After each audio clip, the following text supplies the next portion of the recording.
Right. Everybody ready? Mm-hmm. Cool. Oh, by the way, should I pull the trigger on that domain? Fix.space. I'll say yes. I like that one. I didn't vote. That was my vote, so I'm cool with it. Oh, cool. I just voted. I can't. I guess because we spell it weird, as I say, I can't believe fix.bike isn't taken, but we spell it weird, so it makes sense. I had the same thought. I was like, that's did not not come up taken? on the available list. On the Google Cool. one. I have pulled the trigger on that, so we now own fix.space. Okay. At some point, we'll actually link it to something and put it together. I also own dankdankdank.com. So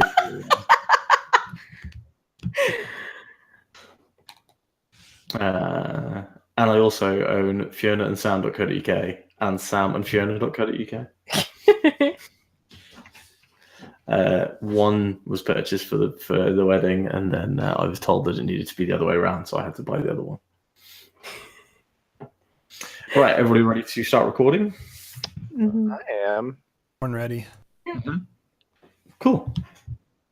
Hello, everybody, and welcome to episode 11 of Gaming Fix, the first, best, and only podcast recorded by 6 strangers on the internet who live in multiple different countries and states of America. I am Sam. I'll be your chairman for the rest of this meeting. Today we have got with us Alex. I am on so many cold medications. Oh no! And Andre. I got my Paragon refund. Yay! All right. How much did you get? $19.99, the cost of the game. Sweet. Allison. Hi, I'm the treasurer of the podcast, so you can send it your money to stamps.com. No. Wait, if you're the treasurer, where do I send the receipts for the domains that I bought? No comment. Are you the one who's giving me my Paragon refund? No. And Erica? Hello. I'm on multiple different allergy medications, so hopefully I stay awake throughout this podcast. Oh, my people. Yeah. Me and Alex today. We're gonna be rough. And Pat. Hello. I don't have any funny anecdotes. Just Are you on any medications? no. I have some cranberry juice. Ooh, Okay. Did you return anything? that's the best juice.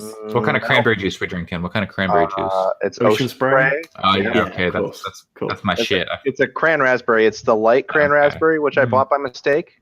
I Mm. didn't mean to purchase light, but So my least favorite part of living in Japan is like Ocean Spray cranberry juice is nigh impossible to find, and when you can find it, it's way too expensive. Like not a gallon, like a quart maybe. I don't know measurements. Just one of the standard size bottles is like 2,000 yen, which is like $20. Oh, jeez. Jeez. Crazy. yeah, too much. No. It's like an import thing. You figure they've got like rice patties. They could just convert some of those into cranberry bogs and call it good. Cranberry bogs. So but my mom Bog sent is me a like package and toilet in she England. inserted a few bottles of Ocean Spray cranberry juice. So I've been saving those up. Yeah. Like, that is my lifeblood. Yep. So today's episode of Gaming Fix, the things that we're going to do, we are going to talk through a game. Everyone's going to bring one game that they've been playing this week, and they're going to tell us a little bit about it. And we're going to see some video by our excellent, technical, handsome VJ, Alex. I've watched And, MTV before. Yeah, exactly. Maybe And the then, TRL of video games. yeah, total radio games. I couldn't think of another. Total one. Request Live. I mean, Total Replay Live. there we go. After that, we're going to do round 2 of the Gaming Fix 2018 quiz. It might be nice to see a shake-up here. We've got a 3-way tie at the moment between Alison, Andre, and Erica. And after that, we have got a absolute ton of news stories, way more than we've had the last few weeks. So obviously some things have happened. First up, I would like to introduce you all to Andre and his game of the week. My name's Andre, and I'm here to say I don't have a rhyme for this game. I play video games in a casual way. I don't know. Yesterday, I was in one of those funks where I'm like, nothing's hitting the spot. Nothing's hitting the spot. I jumped between like I don't know a bunch of different games.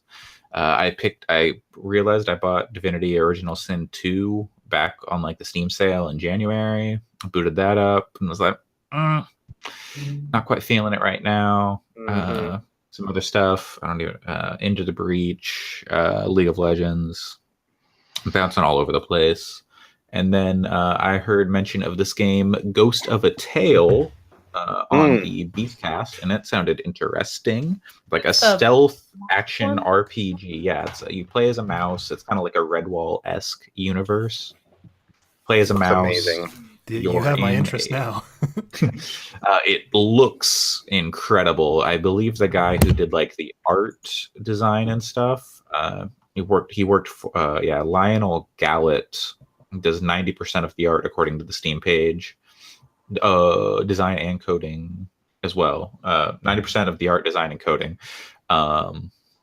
He used to work for DreamWorks and Universal. I saw that he worked on Shark Tale and like The Road to El Dorado. Sick. It's a great movie. So back in 2013, I believe they had an Indiegogo campaign where they earned like 47,000 euros, which is like, I don't know, $200 Monopoly money. And so it's been in early access since then, but it just came out of early access on the 13th, I believe. So last Tuesday. Or not last Tuesday, but last week on Tuesday or whatever. And kind of starts off like Oblivion, where you wake up in like a prison cell and you're like, whoa, how did I get here? But then Patrick Stewart does not come and save you. Instead, you are on a prison break. You've got, it's like someone slipped you like a key under your meal.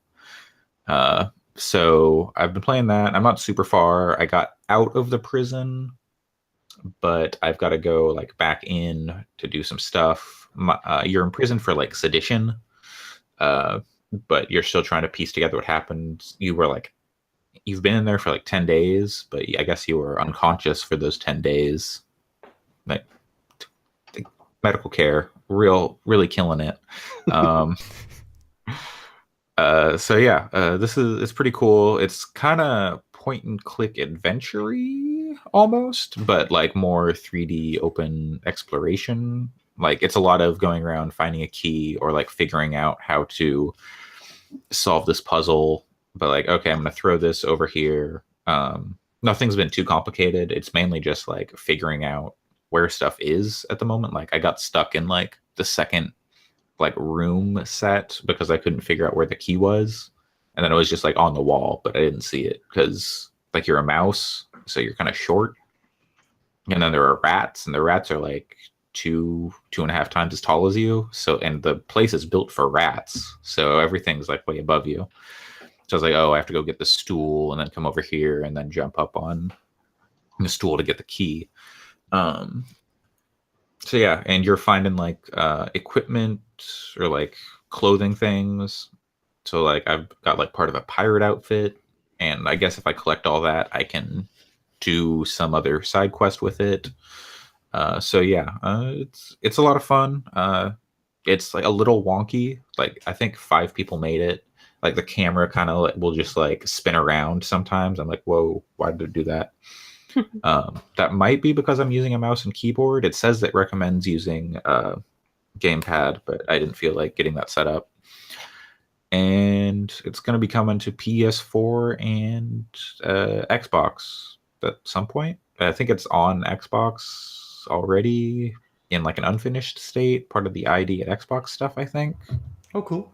I'm not sure, but like Xbox partnered with them, and it is coming to PS4 for sure. So, how much was it on Steam? $25, $24.99 US. So 2 questions. Do you have a sword that says "I am that is"? No. You do not have any weapon. You can like throw bottles and like sticks and stuff and like burn the banner. Like you pull like your candle and you can like burn the banner of like the evil empire that is imprisoning you. But yeah, and you get like you get some sort of points. I'm not sure what those points are. It's like plus 25 and I'm like plus 25 what? Experience? So, second question. Do you have a big rabbit bunny named Basil? I have not seen any bunnies. There have been references to badgers and ferrets. Like one of the first, I came across this. Oh, and a toad or like a frog. I came across this frog who was also locked up in like stockades in the same dungeon. And then he was like, "Great ferrets balls!" And then it has like, I think Pyre did this where you could click, like you like click on highlighted things and it would explain about the world. So this game uses that same kind of system. So it's like ferrets balls was highlighted. I'm like, okay, I'm gonna read about ferrets balls. And so ferrets are known for their grand masquerade balls that they hold. Yeah. So I'm like, okay, reading in this, like they have really fleshed out the world and stuff like that. And you can find books and stuff hidden around that you can read. There's like a ton of collectible stuff to flesh out the world and kind of give you an idea of what's going on. So yeah, I'd recommend that if you're in the mood for like a stealth RPG type thing. I'm still trying to wrap my head around it, but it's cool. Cool. I have a cool ferret anecdote while we're here. Is about balls or? It's not ball related. Ferrets are fucking weird. I follow someone on Instagram who has a ferret who's named Ferret Bueller. My first pet was a ferret named Xena. Like, I went to a wildlife preserve and they had a ferret, and they're just like, "Oh yeah, you bend it in half and like do all this stuff. It just doesn't have a spine, basically. It's wild." They're like slugs. They're like furry slugs. Yes. Now, was it Xena Ferret Princess or Xena Warrior Ferret? It was. I was 6, and my dad and I watched that show together a lot, so we didn't think that hard about it. Okay, that's fine. But you know, she's a good ferret. Alex, what have you been playing this week? So I've been playing a few things. I've continued with Wonderful Everyday. I'm about 30 hours in, so I don't have much more to say about it right now. That hasn't already been said. I'll let you know how You it sent ends. us a very good screenshot from it last week. Yes. Yeah, we'll get to that one. I recently replaced my telephone because my old one was basically on fire and unusable. So got a brand new shiny Google Pixel 2, and it's pretty good. And the first thing I tried on it, because my old phone wouldn't even run it, was Hidden My Game by Mom 2. So Nice. I finished that, and I have to say I was pretty underwhelmed. Oh, I was gonna say we need to go back and redo Game of the Year. Like, Yeah, it's one of the top 10 games. it was cute, and like there were some really clever puzzles in it, but Yeah, there's one in there that I think is very, very clever. yeah, but there's some I don't clever wanna stuff. spoil it. But yeah, but the thing that I ended up playing a bunch of, because it's region locked currently to where I live, is the open beta for PUBG Mobile. Is it still locked? I thought I saw something that implied that people in the U.S. could get it too. I don't know. Oh, I have no idea. I have no idea. Like desire. I think to you play can it, so sideload the APK, but it's not in the Play US store. I'll that check might it right be now. Yeah, so I've played a lot of PUBG, probably like 350 hours or so, something like that. So pretty experienced with it. Have won more than my fair share of games. So going in with quite a bit of experience, and the first thing I gotta say is don't play this game. No. It's, I don't know who this game is possibly for. It's like it. It's for the Chinese market. It might be, where but people like where people play games on their phones. Yeah, So but- it's Teenagers. also the Japanese- yeah, it's for teenagers and people in the Chinese market and Japanese market. so they released it in Drake. Canada, I guess. But the thing is, like it's pretty smooth. Graphically, it looks fine. I wouldn't say it's beautiful. It's just the frame rate's good. It's actually better than it was on PC at points. The gameplay is mostly there. Like actually, the looting system is a little better because it will automatically pick up stuff that's related to your weapons or whatever. So it Oh. actually handles that pretty smartly. So you don't have to like go into menus and stuff all the time. But the problem is it controls like garbage. I mean, like, it's a phone, right? So you're using your thumbs on either the left and right, well, yeah, the left and right side of the screen. So you're always obfuscating some of your vision. And if you want to shoot, if you want to aim, you have to have at least one of your thumbs on there to move around. But to shoot, you have to hit a button that's separate from that. So you can't move and aim and shoot at the same time. Very similar to what I was saying about the Fortnite mobile game, where the shoot button is above and to the left of the left stick. Yep. Yeah, it's same with PUBG Mobile, but there's also a second shoot button kind of in the middle of the right side. So there's actually two shoot buttons that you can reach for. So you can kind of choose to either move and shoot or aim and shoot, which I think is okay. One way I kind of got around it was that they actually have gyroscope controls that you can turn on. So you can at least... I'm using tilt controls. Yeah, so you treat it like Mario Kart 8. And then, but I'll say they weren't ideal, but they worked a little better.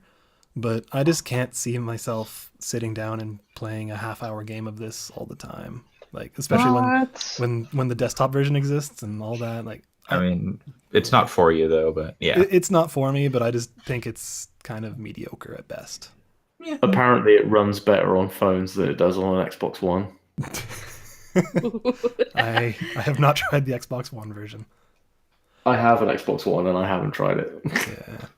Yeah. For what it's worth, I played 4 rounds. And 3 of those came in top 10, and all of those had more than 3 kills. So, but the thing I'll say is that I feel like the majority of those kills were the other person not knowing how to control or anything, because they were like spinning around, and I'm just like, okay, pop. I wonder if you could hook up a Bluetooth controller or something to your phone to control it. If so, it might be playable. I think you could just broken. Yeah, I know, you just run over everyone. I have a made for iPhone controller sitting in a drawer somewhere. I should whip that out and try it with Fortnite. That might be worth it. But yeah, either way, for the moment, I would not recommend PUBG Mobile. Excellent. I saw a clip of someone is like, because Fortnite has the crossplay with PC people, and it's like someone on PC is like playing against Fortnite people on phones. They run down, there's this person standing in a corner, and they're trying to aim, and then they just like aim to the left of the person shooting the video just steps to the right, and then the person shoots, and they just kind of run all over the place. They're just trying to shoot this guy. It was just very sad. And then the person like danced on him and then shot him. I was like, that's BN. I got a kill in my first game of Fortnite mobile by the person was looking at a wall and running straight towards it. Yeah, it's a game of skill, really. Yeah, game of skill. Speaking of mobile games and great experiences playing them, Erica, I hear that you've been playing a mobile game, a mobile version of one of your favorite games. Yes. So I've been playing The Witness, which is a game I beat a while ago on PC, like when it was new. So before I go into it, I want to say that I was very hesitant about buying it again. I mean, it's $5. It's not the money. It's more that I don't know if I want to give Jonathan Blow my money anymore, you know? Fair point. Yeah, like I didn't know about his life until Andre let me know about it. And, you know, he's just more about saying that women are not into tech and coding because of bio-truths, and that, you know, it's just that we're biologically not likely to do it. So as a software development student who also happens to be a woman, I vehemently disagree. I don't know. Humans from the earliest days used computers, but women, they just showed no interest. And men who had to advance computer technology from a stick and a rock. Yeah, so I mean, I'm not going to say like, you know, I kind of grew up with computers. I built PCs with my dad when I was younger. We used to go to computer shows all the time back when that was a thing. You know, I've had a computer in my room forever. Is a computer show like a cat show where they like lift it up and they're checking it out and being like, look how slender this computer is? It's more like how many discount bins full of just random computer parts can we rifle through and buy random shit and then build a PC out of it. Oh, that's less exciting. Yeah. I've got 10 sound blasters, Dad. What have you got? Exactly. So, I'm not going to go into it. It's more about exposure than anything else, and I was never made to feel like computers weren't for me. So that's probably why I am, a software development student. But anyway, it's up to you to decide whether or not that's something that bothers you enough not to buy this game. Obviously, it was not something that bothered me enough not to buy this game because I bought it. And for $5, especially, that's a whole lot of game for $5. I remember when it came out and it was like 40. I was surprised that it was only 40 because it's such a large game. There's so much to it. Is it the full experience? Yeah. So it's everything. It's a full port. I was getting frustrated with the controls at first. I figured it was going to be like one of the virtual joystick things. It's not. And I was frustrated at first because, I don't want to give anything away about the game in case anybody hasn't played it, but perspective is very, very important in that game, and you kind of really need to be able to line things up really tightly. And right at the beginning, I was like, oh, this is not going to do it because it's kind of a tap to walk, and you like tap to a point, and then you kind of your guy just goes there. But then I looked into the menus, and there's actually, and if I played it for another minute longer, it would have given me a tutorial, but there's more to it. There's like, you can it's, tapping to walk, swipe to look around. There's a double tap for run. If you touch the screen with 2 fingers, you just stop immediately, so you don't have to get all the way to your waypoint. You can like swipe with 2 fingers for like sidestepping, and like there's like a pinch zoom. So it's not bad. It's probably still not the ideal way to play it, but it's $5. It did make me kind of want to re-download the PC version though, so I could play it with a mouse and keyboard instead, because it's not ideal. It's not horrendous, but it's definitely not ideal. It's not like Alex's PUBG issues. Yeah. Like you can play this game, but 100 puzzles drop onto an island. I think it's weird though, because like I would have expected. Well, I guess it makes sense. I feel like the puzzles themselves would be good on a touchscreen, but right. yeah. I was gonna say I feel like especially a lot of the most of the puzzles themselves would feel really good just being able to do it by touch. But I guess there is a lot of navigation that might be a little bit cumbersome for a mobile. The puzzles themselves, like some of the ones. I'm not that far into it, but like some of the ones that were a little smaller in terms of like the boxes in the middle being smaller because there's just too many of them. Sometimes I felt like my finger was kind of blocking some of it, and but it wasn't so bad. I would say the worst ones so far have been like the mirror puzzles, the ones where you have like you hit one side and it does like the opposite on the other side, and those ones have been kind of a little bit finicky in terms of like seeing where I can go through and where I can't. But it hasn't been so bad. I will say though that it's a game about perspective, so you just need to make sure you're lining up as much as possible. I don't know. Has everybody played the game? Yeah. Mm-hmm. Yeah. So I don't know if you remember like the apple puzzles, like I did them early on. I don't know if you all did them early on. They're like trees on like, there's like an apple on each branch. And you kind of have to pick whatever. Yeah. So that was kind of hard to see because in some of them, the branches are sort of twisted on each other and you kind of have to get it lined up pretty well to see which branch it is that it's supposed to be on. And isn't there like the one that like you're kind of lining up shadows and stuff? Yeah. Yeah, there are some of those too. I haven't gotten to that yet, but I can't imagine it's going to be great. It's more like the phone is small, and it like for me with the Apple thing, it was kind of just that I was kind of squinting and like zooming as much as possible to see like, oh, is this branch in front of that branch, or just trying to see what I could see. But at the same time, that is my second favorite game of all time. It's like one of you know when you just play a game that you just feel like the developer made a game for you. Oh yeah. So It's a good like, feeling. that's this game You for peed me. in that jar for Yeah. you, Erica. So like this game for me is very much like I meditate almost every single day, and my favorite games are, you know, really heavy puzzle games, and so this is combining extremely difficult puzzles with meditation, which are like my two favorite things. So How do you feel about like the way that the game talks about meditation and like the like I remember a lot of the text in that game being very much like, I see you're enjoying this. You're a worthless sack of shit because you like this. You're so stupid. Like I just remember it being like really jarring and terrible.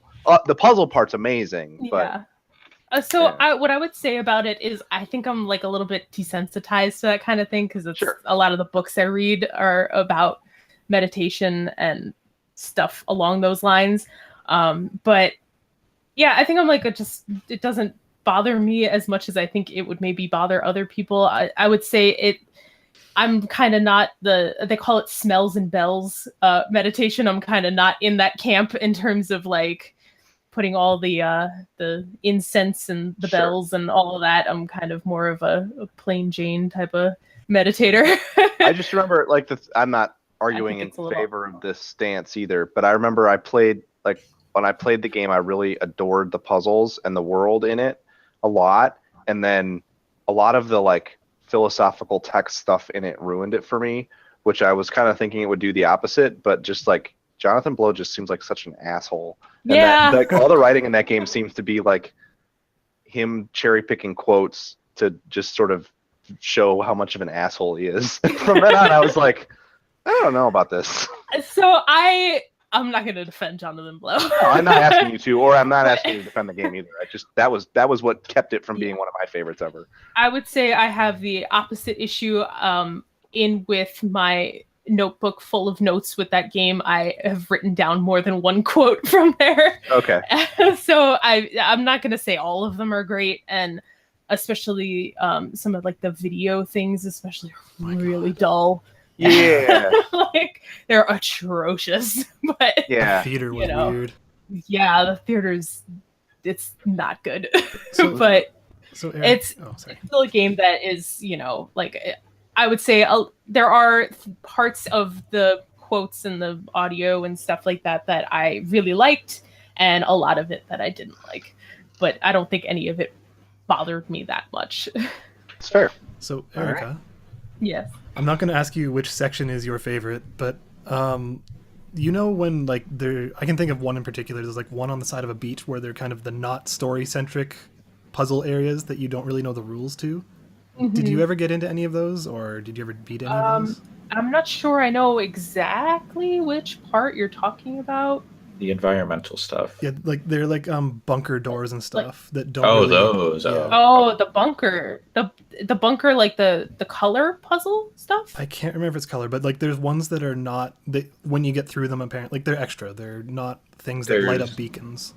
There's one right when you get out of the first area. It's like on the left in a hill. It's like there's a bunker area, but this is just like an actual just bunker where it's just like one door and you go in. And isn't that where you get the video pieces, I think? I don't If remember. it's the video pieces, I've definitely done it, but I'm not positive I know. Like, are you Because there are are you a talking few about that the are just challenge standalone. stuff? There's like the challenge thing where like there's like a timed No. challenge in the game, which I definitely did. Yeah, I don't know. It was a while ago. It's the first time I'm touching it since 2 years. since it was new. Yeah, I don't remember what that is. I didn't 100% the game, but I got pretty close, I would say. So I probably did whatever it is you're talking about. Yeah, sorry, I don't remember it exactly. There's been 2 years. Yeah. So, you know, it's just I like the only thing I would say I don't like about the game are the sound puzzles, but I just hate sound puzzles in general. Like the they courtyard always ones or the suck. bird ones? Oh, both. But I was talking about like the bird like jungle area, which is, oh god, it's a headache. But you know, it is what it is. But I know Jonathan Blow was really heavily inspired by Myst and Riven, which I think shows through a lot. And Riven is my number one favorite game. So, it's just I think he set out to do an adventure, a puzzle adventure game where when you interact with something, you're not guessing, like you're not pixel hunting ever in this game. You always know, like, okay, this is a thing I can interact with, but I just don't know how to solve it yet. And I think that was really cleverly designed in a way that I have not seen in any other game. Personally, I think it's maybe one of the most well-designed puzzle games ever made, even if it does have some issues. Yeah, I would agree with that. Let's go back and finish it. I recommend you do. So, Alison, you've been playing something a little different. Yeah, so, well, kind of jumping off of Erica, where like that feeling of a game that feels like it's made for you, I've definitely been playing that. I've been going back to the 3DS port of Mario and Luigi Superstar Saga, which is one of my favorite games of all time. So it's been really fun to play it again on 3DS. I feel like they did a really good job of porting it, because they didn't really touch most of the game, but they did update the art, which the art of the original is great, but this is really this is really well done, and I think they did a good job with some of the new lighting effects and just some of the new effects in general. It looks really good. The new mode, Bowser's Minions, is not as successful. I did not get very far into that because before I just kind of bounced out of it. It's basically kind of sort of an RTS light in a way, where you're sort of controlling like minions of like Goombas and stuff, but at the same time you don't really control them in the battle. You just kind of set them up and like kind of go, okay, these ones are going to be here, these ones are going to be here, and then you let them go pretty much. So it's not really that fun of a mode. I've tried it a few different times and just didn't really get into it. So I'll probably just finish this game through the main campaign, but just it's just such a good feeling RPG with some really great humor and stuff. So just all of the Mario RPGs are some of my favorite games. So this has been really fun to get back to. So I've never played this game, but I'm looking at the video right now. And it looks like a co-op game, but I'm assuming it's not. And you're controlling both Mario and Luigi? Yeah, you control both of them. But the thing that is kind of nifty is that you control Mario pretty much with everything with the A button and Luigi with the B button. So what the fuck? Mario just turned Luigi into like a boogie board and rode him on the water. Yep. There's just so many smashed him with a hammer. Things that you can do in this game. But yeah, so it's basically there are some kind of platforming elements in the overworld, but when you do battles, it's a turn-based battle. But the thing that works really well, I think, about Mario RPGs is that I think pretty much all of them always have this kind of action mechanic where, for example, if you're doing a jump on an enemy in a battle, you if you press A at the right time, you'll get some extra damage and do an extra little jump. And then there's other attacks that you can do as both Mario and Luigi, where you have to do some button timing. So it always feels really fluid and nice to play. Sometimes I when playing turn-based RPGs, I get a little bit bored with waiting around. So this feels really good, and also you can pretty much dodge most of the attacks. I wouldn't say all of them. So depending on your skill, you might not need that many items, or it might be just a lot of dodging. So I think that they're really good. And Superstar Saga is on 3DS right now, which is really good. And it's also on Wii U Virtual Console if you want to dig that out.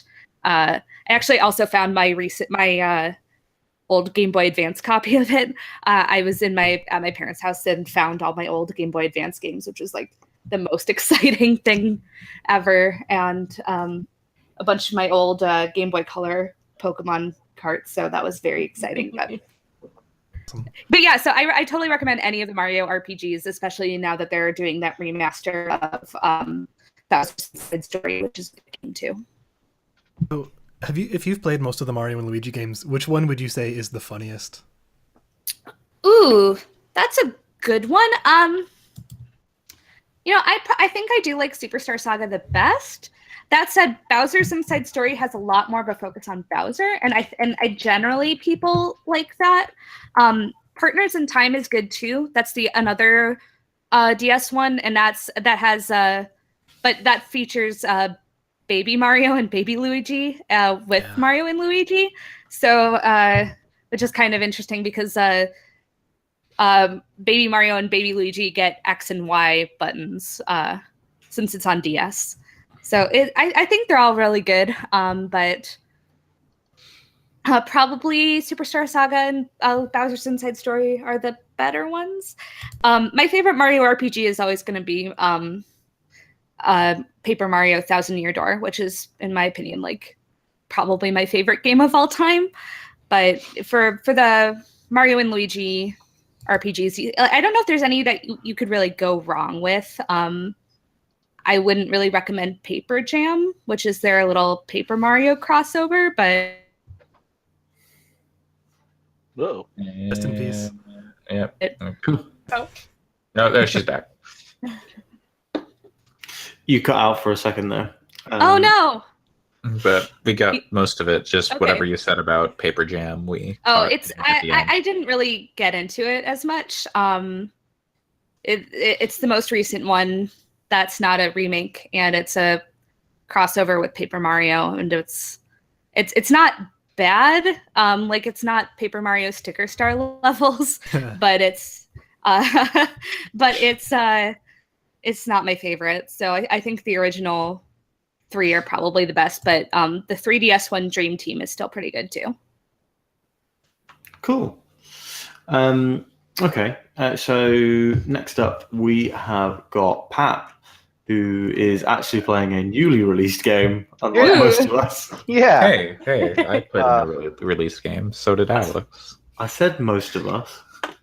And Alex is playing Wonderful Every Day, which came out in 2010. Hey, he talked about PUBG. That's not On mobile. On mobile. 2017 game. It's not even released yet. Doesn't Beta. count newly released. So I was checking. I spent a fair bit of time. Well, first of all, I should say quickly, the thing I actually spent the most time with this week was playing Red Dead Redemption on PlayStation Now, which has been like a super flawless, super easy experience that I can boot up on the PS4 connected to the TV or my PC, which is really cool. So if you've had any like interest in playing some of the stuff in that library, I definitely recommend it because the service works really well. As long as you have wired internet connection to the device you're streaming it to. But anyway, the thing I brought to talk about is the newest Paradox release, Surviving Mars. So Surviving Mars is essentially a city builder, but it takes place on Mars instead of on Earth. It's made, the developers behind it is the Tropico team. So that's kind of and that kind of gives you an idea of like the heritage you're looking at. It's less like City Skyline, SimCity, and a little bit closer to Tropico. But since it takes place on Mars, it's super different and wild and not really like Tropico anyway. And it's just I think it's a really, really, really, really good city building game. It introduces a ton of interesting stuff that I haven't seen other like space colony games approach either. Like you kind of start out the game and all you have is this network of drones, and you're using drones to build resource harvesters. And but like while you're doing that, you still have to be keeping your power grid supplied with power. And it's a really nice kind of safe way to teach you about how the systems work, because there's no people involved yet. It's just all these drones building a concrete extractor and building your basic infrastructure. And then from there, you build your first dome, which is kind of a big event because the domes are where the colonists live. And then you have to bring colonists in and populate the dome and build it up. and it has to be supplied with power and oxygen and water, and then you also need food to feed your colonists. And it just kind of it's nice because it feels like at any point you could stop expanding and enjoy kind of managing what you've built, but the drive to expand is always there. And that's just a really cool feeling. It's a lot different than something like Cities Skylines, which I like a lot, but that game and games like that in SimCity, I always felt like I had to like keep pushing, build more, build more, build more, build more, build more, because that's just what the game is. Whereas this game is more about kind of solving very minute-to-minute problems with a lot of micromanagement. My concerns as the game gets bigger is that managing everything will become really a big hassle. I have like 50 colonists right now in the colony that I built, which is the one I captured the footage for. And that feels like I'm kind of in a balancing act, because if I build one too many buildings, then my power grid goes under and I have to scramble to fix that. There's also a problem of you need to build things for your colonists that require resources that you won't be able to produce until you've got quite a few colonists working. So you can buy cargo from Earth, which so you can get these like machine parts and high-tech polymers and stuff like that that you need for buildings that your colonists need, but you have to keep a steady supply of those coming from Earth, which is a manual process. Otherwise, it'll go like, oh, you need a polymer to maintain this food supplying building, and you don't have any. It's going to take like 2 days to get it from Earth, and by then your colonists will be dying.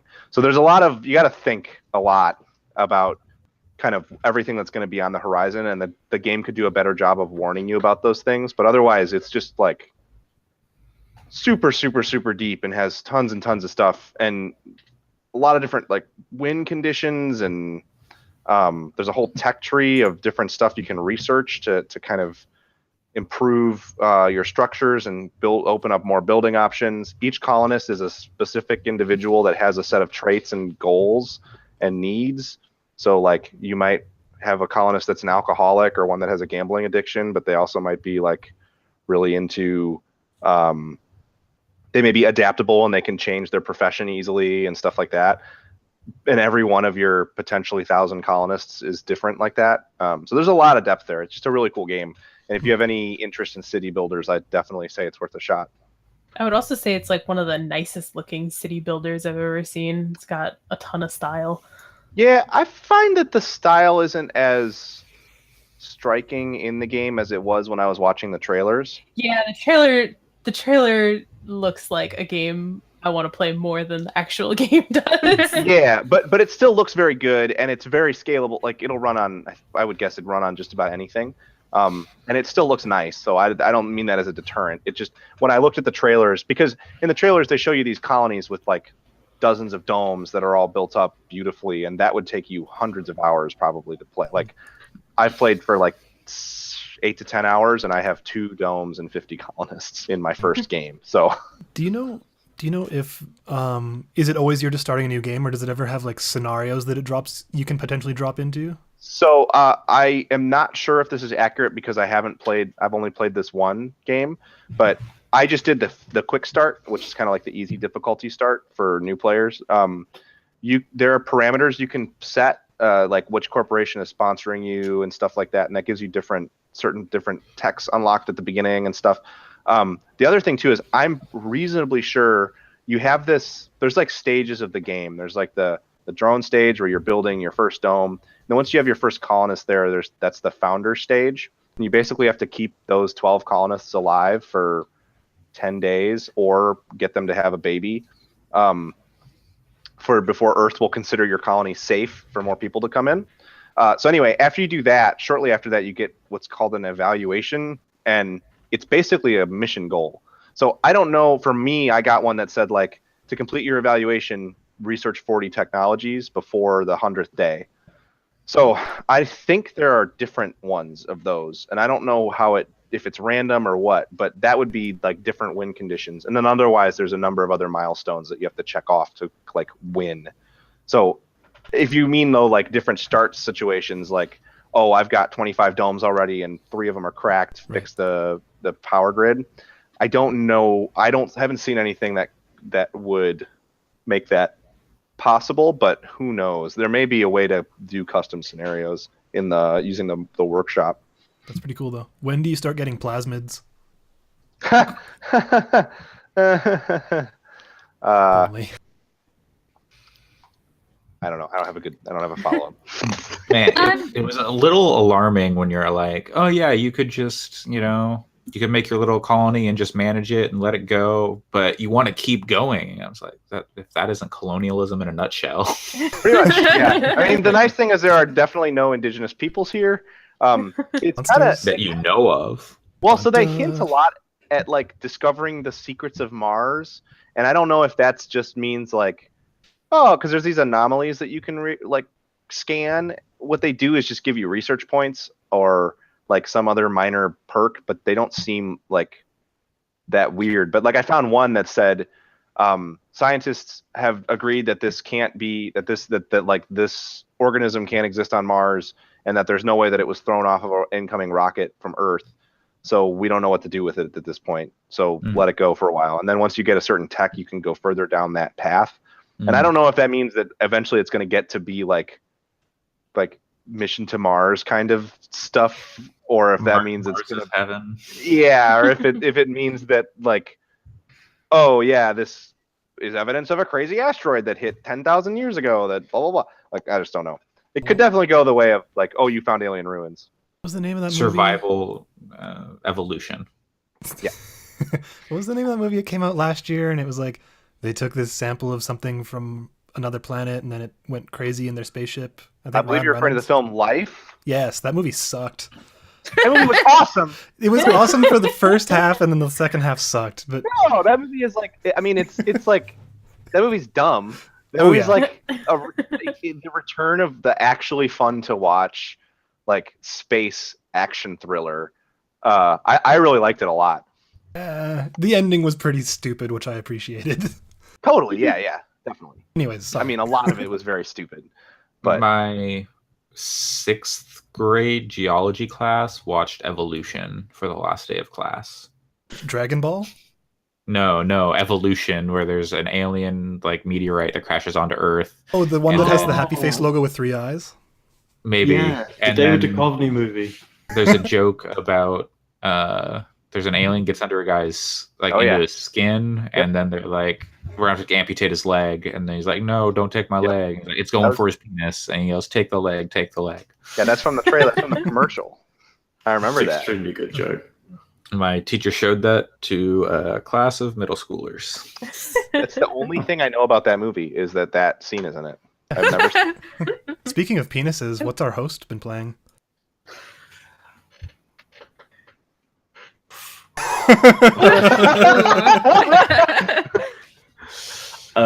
So I've been playing a 2017 release of one of my favorite games of all time, Final Fantasy XII: The Zodiac Age.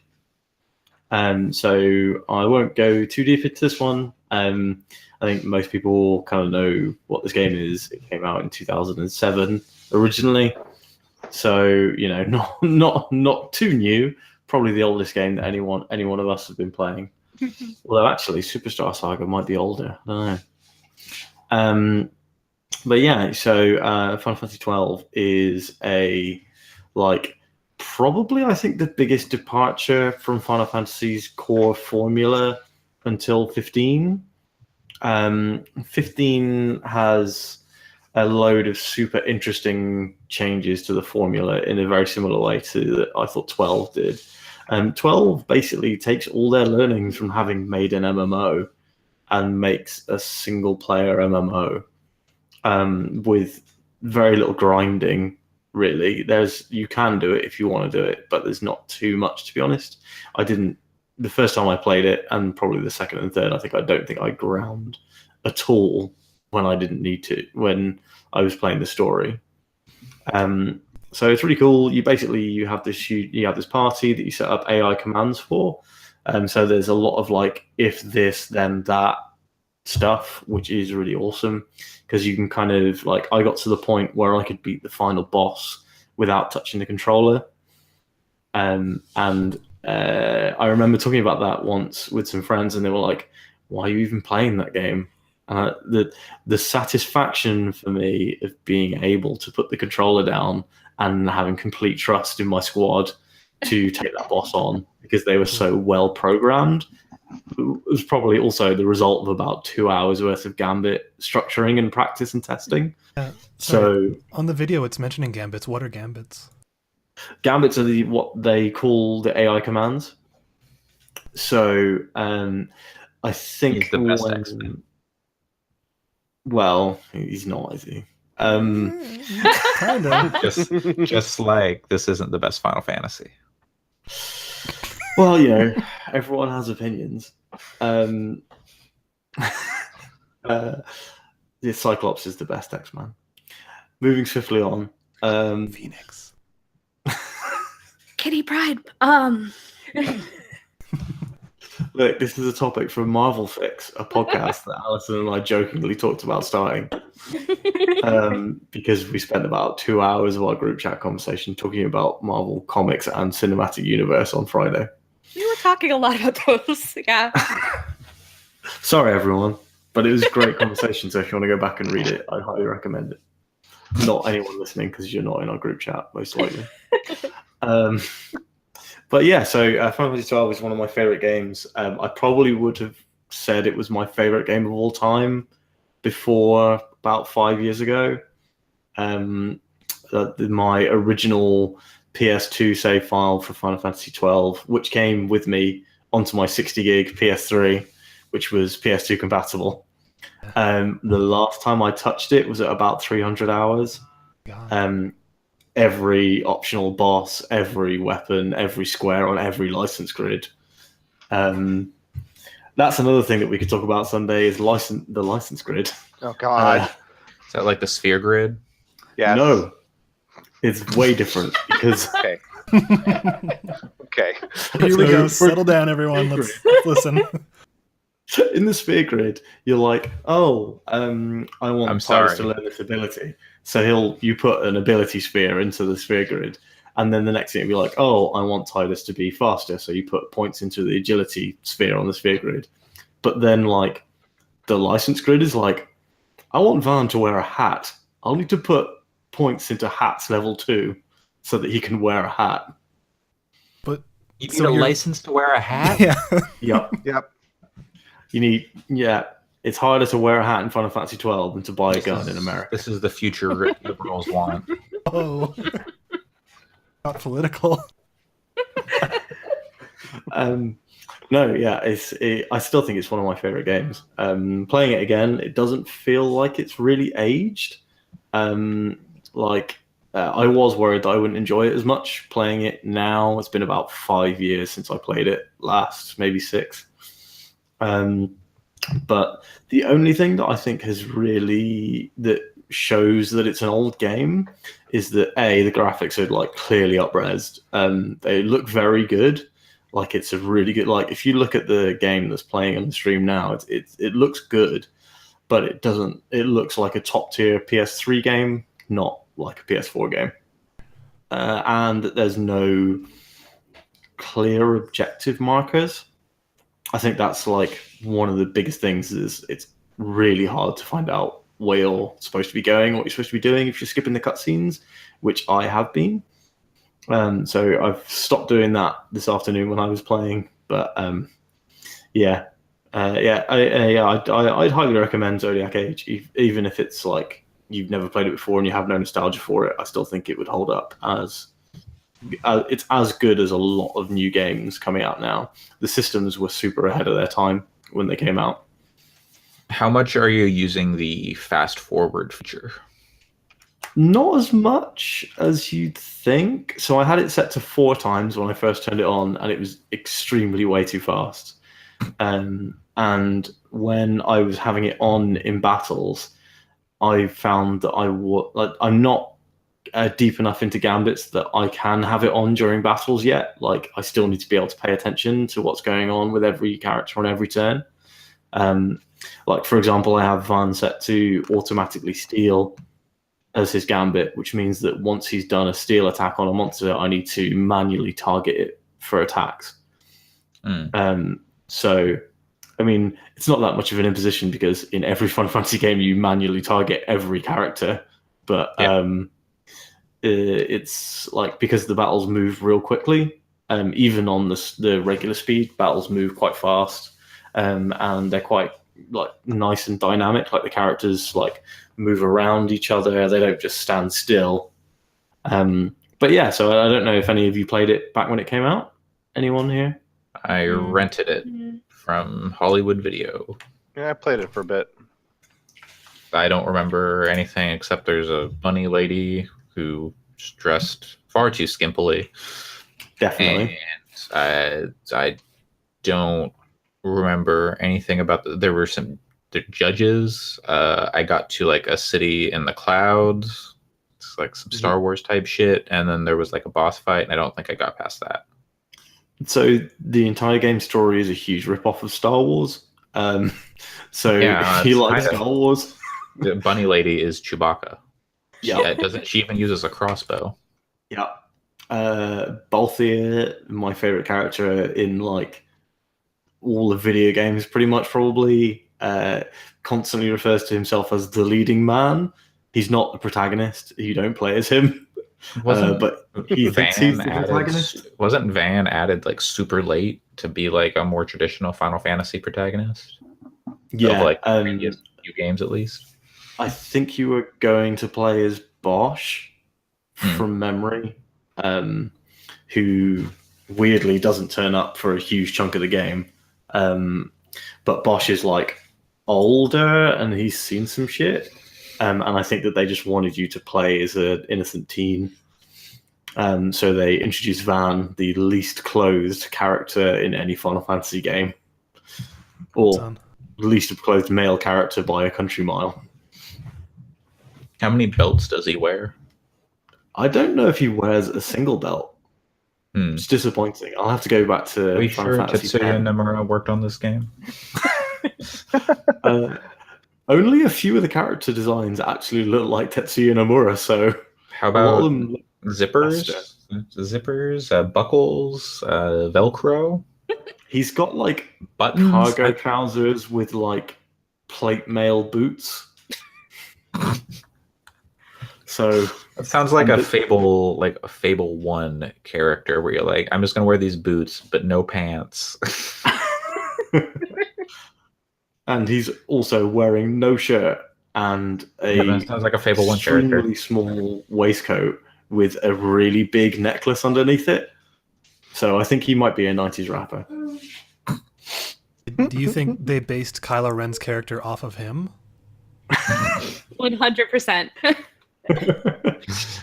It went full circle. Is actually similar. Final Fantasy was based on Star Wars. Now Star Wars is based on Final Fantasy. I just knew it. But yeah, I think I will try and play as much as I can of it before Ni no Kuni comes out. And I think that will take over my home time, video game time. Nice. Friday? Yeah, that's coming up. Yep, that's next week. It's out on... Yeah, is it Friday? Okay, I thought it was earlier than that. I think it's Friday, Thursday or something. I'm on holiday next week as well, all Monday to Friday. So I'm on holiday for the next 3 weeks. I'm away from home for those days, so I'll have to pack as much Ni no Kuni as I can in on the weekend. But God, I hope Ni no Kuni's good. Yeah, the 23rd. That would be nice. So. As Jason Schreier said, he thinks it's fantastic. Oh, Ni no Kuni 1 was such a disappointment. PC Gamer did like 25 minutes of gameplay footage, and it looked like the combat was better. Oh, that's all I need to know. Because if the combat was the worst part. I was considering trying to go back and replay or finish Ni no Kuni before I played the second one, but I did not get that far. Essentially unrelated in a similar way to how they're running. Good. That's good. Yeah. Because I mean, the art style is obviously just amazing, but I just did not get very far into Ni no Kuni 1. So it just the party control sucked. I don't know if they have any of the because when I looked at the video, it looked like it was just like your party members were actually doing the fighting, and you didn't have like little whatever they were called, like Pokemon type things doing the fighting for you. Familiars? So Were they familiars? Yeah, the characters are doing the fighting. I don't know. There is a YouTube video that's like, I don't know, 15, 20 minutes from Polygon that's like, the combat is so much better in Ni no Kuni 2. That I think that'll be enough to get me in. That people are saying it's got like Suikoden. I've never played Suikoden. Suikoden style, like castle building stuff. Okay. That's actually something interesting to me. Like a large part of the game is like building up your kingdom or something, I guess. Ooh, Dark and with that art style, that sounds really good. Yeah. Is Joe Hisaishi doing the music again? I don't know. I hope And, so. and is Composer, yes, yes, I it just is. looked it up, And- yeah. and is level 5 making it again? Yep. Yeah, it's Okay. definitely level 5. Yeah. Okay, Because cool. that's what has made me think I'm probably going to pick it up. Yeah. Okay, fair enough. Well, it's in my rental queue, but I Just not the believe- platform to get that on. I'm double checking now. I think the first one is on PlayStation Now. Oh. Yeah, I it think is. but like I super wouldn't recommend playing that game. No. The first one? Yeah, it feels like an older game than Final Fantasy 12, Yeah. which came out like 8 years before it.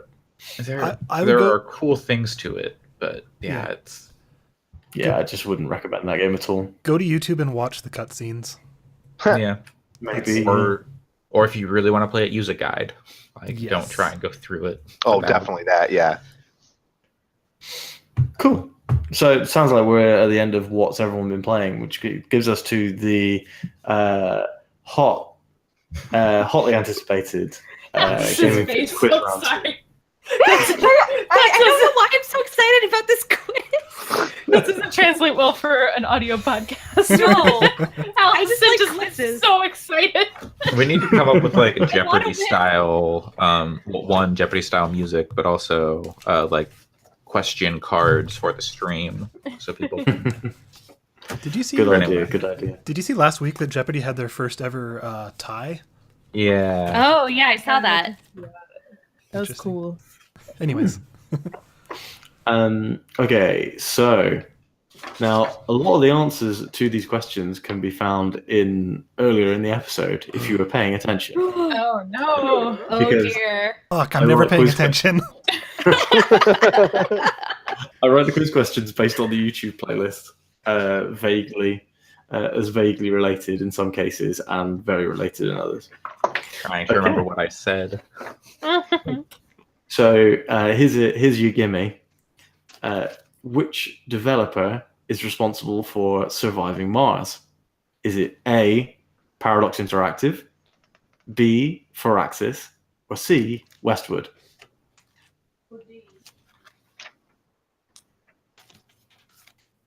Are we ready?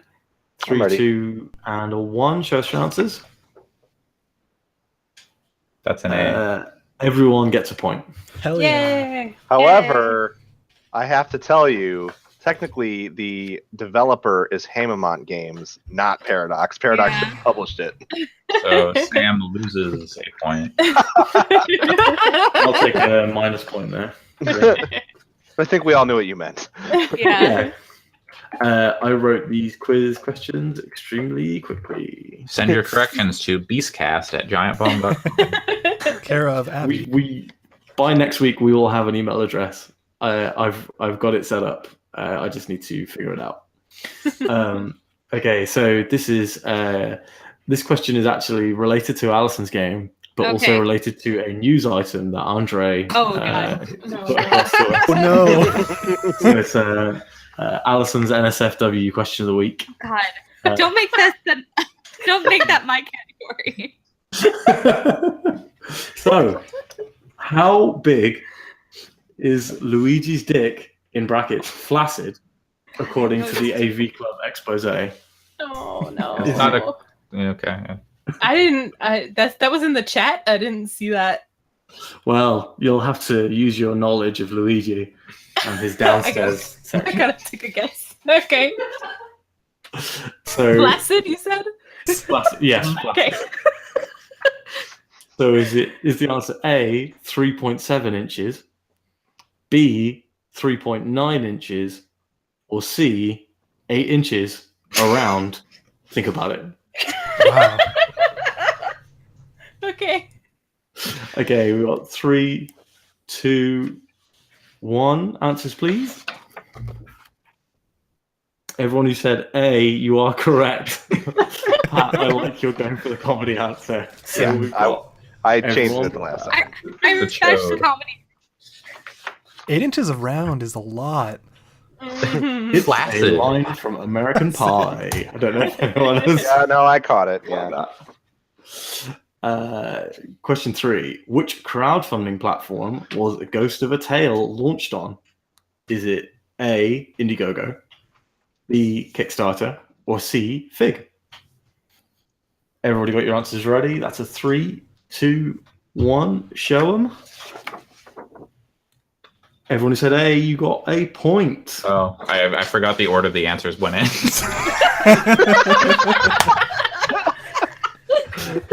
I know the answer because I said it. You said it earlier in the episode. Yeah, no. I was like, wait, okay, I think Kickstarter was first. So You gotta pay attention Okay. earlier in the no. Now, here's an I knew interesting the one. answer. I just Jonathan Blow's The Witness was released in 2016, but what year was it announced? Was it A, 2010, B, 2014, or C, 2009? 3, 2, 1. Everyone who put C, take a point. You are correct. Yeah. I remember is- Ryan Davis talking about going to see it. yeah. That was why I knew it couldn't be. Yeah. B. Just from noting who got that one right.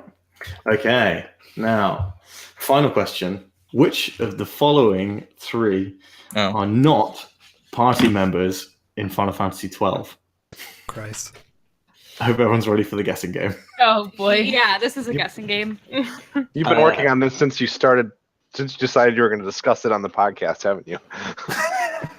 This one question. I literally was like, oh, I want to discuss Final Fantasy XII. What's a good question that's really possibly easy? Because most people have played Final Fantasy XII, right? Turns out no. So which of the following 3 are not party members? So A, Ash, B, Fran, or C, Vossler?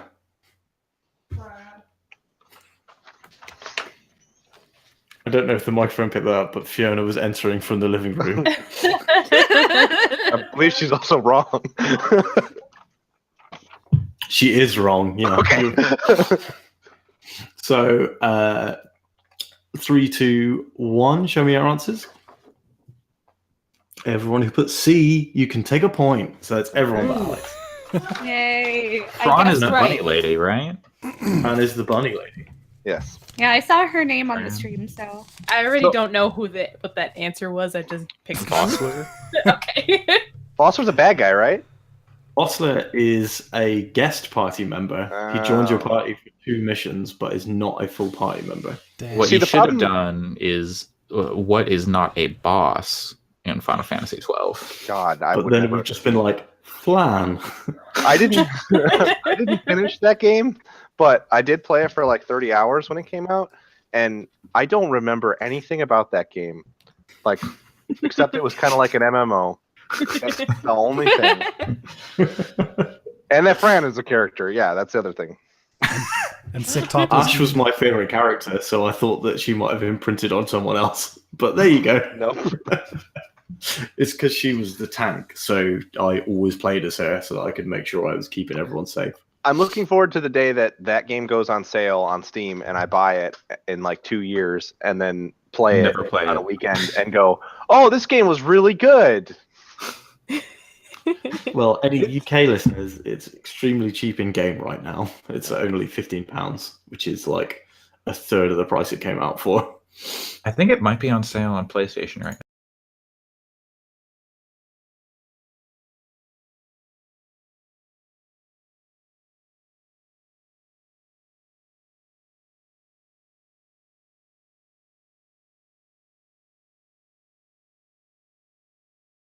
when it was new. Is Final Fantasy 15 cheaper? It might be right now. No, they're the same price. No, okay. Thus I wanna ends play the that Final again. Fantasy price comparison section of the podcast. Yeah. As we move Fair into news of the It's week. not on sale. So we've got quite a few news stories. So what I'm going to do is try and run through them fairly quickly.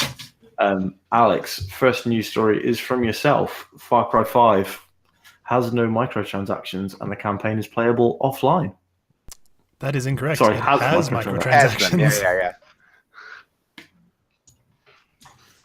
Like every other Ubisoft game. Yeah, I don't know. One of the things that was bothersome about the microtransactions is that it has one of those shortcuts, like unlock everything kind of things. Yeah, so did Oh. Assassin's Creed, though. I don't know. Like, they do that with all their games. I just find it weird. Like, they're kind of like, oh, you don't want to actually engage with playing this game? Here, to give us some money, and you don't actually have to play it. I remember Did, having Sorry, go ahead. Has anyone listened to the Besties, the Polygons Game of the Month podcast? Haven't this month, but Justin McElroy said that he basically broke Assassin's Creed Origins by like throwing like $70 of microtransactions into it. Jesus. And he was like, I'm 2/3 through the game. I've not died yet. Yeah. I've not found anything challenging. So, I have more money than I can spend. And it takes me about 2 hours to earn an experience point. yeah. yeah. So I actually I knew somebody who engaged with this stuff who had a lot of money and very little time. And they said that they just they liked it because they like to go through the storyline of these games and not have to spend any like extra time and just have the benefits of playing it a ton without having to like to actually play it because they didn't have time. And I always thought that was insane, but apparently there's a fair number of people out there who are just like, yeah, whatever, I'll spend $10 to be able to do anything. But, yeah. Yeah, it makes me nervous mostly because I always worry that it's going to get to that point where it affects the balance of the game if you don't pay for those, like in a like Shadow of War kind of way, where like that. Well- that I mean, I know that hasn't happened for a lot of games yet, but that just kind of makes me a little bit Totally. antsy. I mean, I think Yeah. at the end of the day, it didn't really end up happening for Shadow of War either. Like, from what I've seen, I haven't actually played through that game yet, but if you look at the reviews that I've read on Steam, a lot of users say, like, it's fine without microtransactions. I think there was, like, that super crazy hard mode that maybe it mattered for, but... Like- Yeah. I mean, I haven't played it. I was just going off of reputation, but it's just something that makes me a little nervous, especially with single player campaigns too. 'Cause it's like, I want to be able to play those and not have to give it's extra money. It's kind of gross all the way around, especially because like it kind of replaced cheat codes, which was these abilities aren't new to games. That's totally It's just true. paying for it is new to games. And when it's a multiplayer game, then it does break the balance because you can just pay to like get like way ahead of like other people. Oh, yeah, definitely. It's co-op, like Far Cry's co-op, so like whatever, you just your friend has a bunch of abilities. But if it's competitive, then I can see it being an issue, like with what people said about Star Wars. I get the concern of the balance being an issue eventually. I just think that like I remember the first time I saw something like that, like a time saver thing, I think was in Battlefield Bad Company 2. And they've been putting like EA and Activision and Ubisoft have put this stuff in their single player games on and off since then. And I feel like it's always good to keep an eye on it. So it's not at all like I'm dismissing the concerns over it. It's more like I find it interesting that all of a sudden now everyone very much has, and I'm not talking about any of you guys. I mean, like on the internet, people have kind of hackles up over it, like in the last year, and Shadow of War kicked it off. And I remember when the Shadow of War stuff came out, I was like, this has been a thing. I mean, not with loot boxes specifically, but buying a single player boost has been a thing for like 10 years almost. And I think it's interesting that people just started to really get upset about it. Because like it's been in Assassin's Creed since 3, I think. Yeah, like it's been around for a long time, and especially in Ubisoft games. This feels It's weird been in for- all the bad Assassin's Creed games and Origins and Syndicate.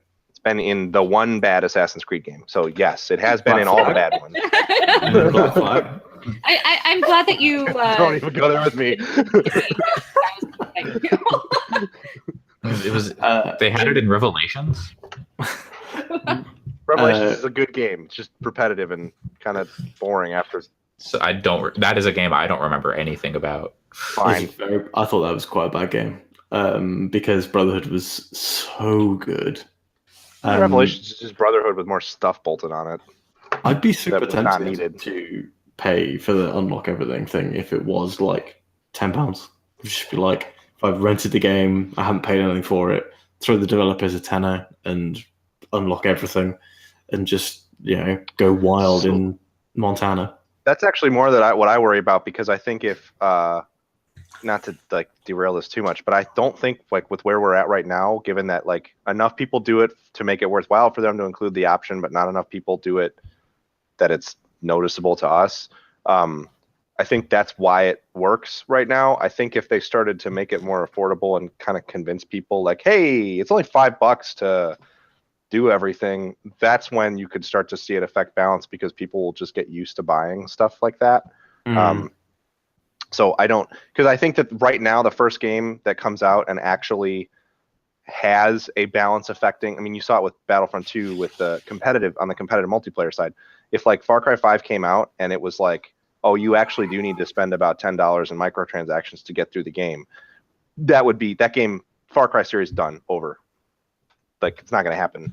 Right. And I know that it's still like a big if right now, but it's that big if that it makes me just kind of I get that. Totally. Okay. Let's move on to the next story. As I said, try and keep it quick and I don't know, painless, I guess, today. So next story that I've got here, and I think this is probably like this, and maybe this is me being biased, but I think this is probably the biggest story of the week, is Drake sets records with streaming Twitch for Fortnite Battle Royale. Yeah, my Cheska was watching this at the time. She watches this stream anyways, and she just texted me. She's like, "Drake is on this stream." And I was like, like awesome. John Drake, and she's like, "No, the rapper." That's what I thought when I first saw everybody talking about Drake. I was like, I don't think he was that big of a deal. Like, excuse you, it's Drake from Degrassi. That's yeah, right. Yeah.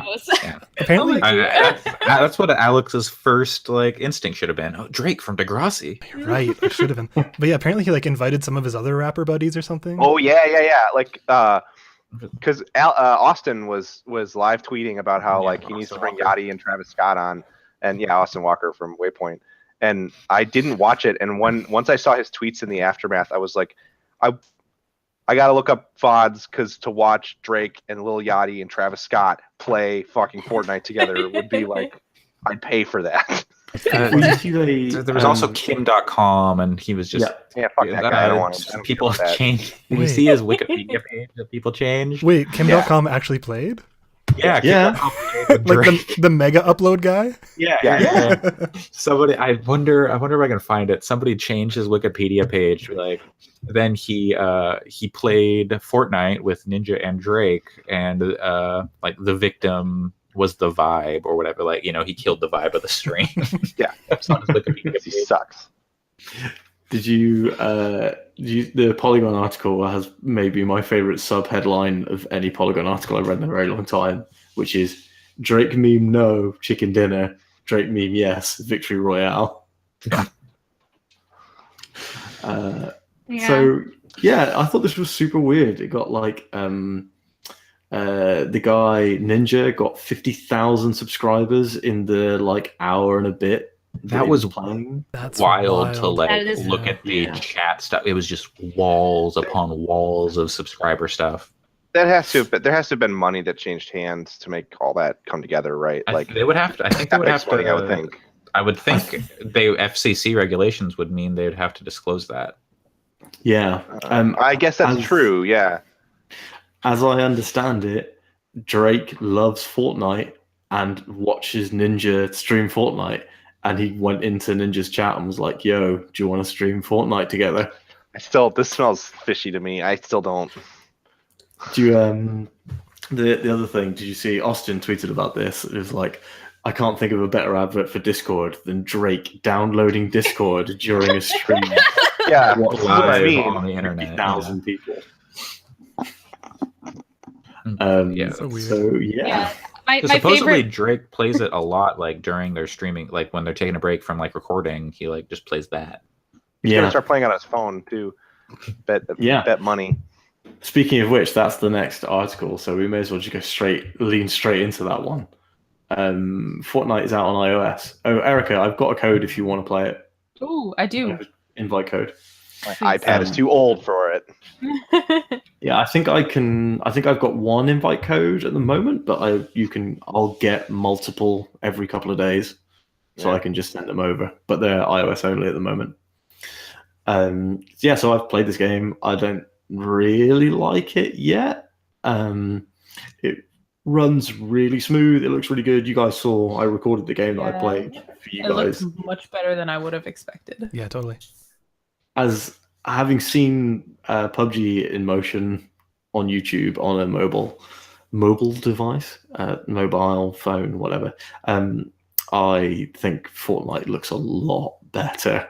And It's stylized in such a better way.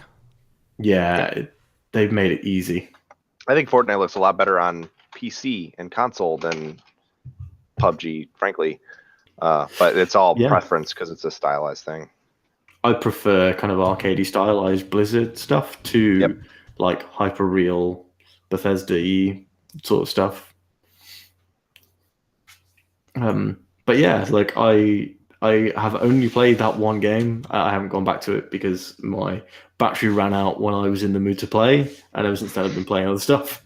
But I'll probably play a couple of matches before I go to bed tonight because I die extremely quickly, so it's not like it takes me very long. But it's the sort of thing that I think I'll be playing like sat on a train platform or when I've got 10 minutes waiting for a meeting to start or something like that. So I think it's super interesting that it's come to phones, and I think that is what's going to absolutely kill I mean, PUBG. that's again, they're doing that for China and like Asian markets where phone games are way bigger than they are in the States. I see that kind of working better in the West than PUBG will. I think it's for kids. Like That too, with parents who aren't going to buy it, but I mobile stuff is so huge in like China and like Japan that it's gonna that's like the main reason I think. I just think that game stands out a lot more on an app store like the art style than PUBG does. So I think people that are casual that just play games on their phones and just look at the app store once a week, they're gonna be much more likely to click on the tap on that than on PUBG. There's also way more. There are like a ton of PUBG clones on like the Android and iOS stores already. So like getting that to stick out is going to be real tough. Whereas Fortnite will stick out a lot more. And I don't know if there are tons of clones of it. And but the thing I have no desire to play it. I think the interesting thing as well is that Epic have partnered with Apple to put it out on iOS, which is the dominant platform for kids. Like by a country mile. And I think if you compare the two games directly in their current forms, like if we're just thinking about PC, like just let's not consider consoles for a second, PUBG's kind of the Arma equivalent, like the kind of almost simi one, whereas Fortnite is the arcadey one. And I think an arcadey shooter translates way better to like a wider audience, especially with kids. Yeah, and it's interesting too, because you would know better than me, Andre, are iPhones really that prevalent in Asian countries? I was under the impression that Android was much more. I mean, worldwide, Android is like way more dominant because like the phones tend to be cheaper. So I'm not like my kids, all their phones are like put in a bag at the beginning of the day, and then they don't get them till the end of the day. Sure. Some of the kids are kind of jerks, and they keep their phone, and then they pull it out in class. Whatever, I don't care. He's a cool teacher. Yeah, I was gonna say no. It's the like I'm not in charge of discipline. So if the teachers are going to do anything, like whatever, that kid's just not going to learn English. I don't care. Captain, my captain. He's not going to pass his high school entrance exams. He's not going to go to high school. Damn. Hey, that's Japanese school system. It's wild. But yeah, so I saw a lady with an iPhone and a Walkman a couple months Ooh, ago. that's good. I don't know why, but I just love Why? that. That like Fuck the news segment. That's great. It's like Why? Kojima. beautiful. She was looking at her iPhone and then she had her headphones going to a Walkman that she put in her bag. I'm like, what? What do you? It's like Amazing. Kojima uses a Sony Walkman. He posts pictures of it on Instagram all the time. Or He's it got, was a like- Discman. It was a Discman, not a Walkman. Wow.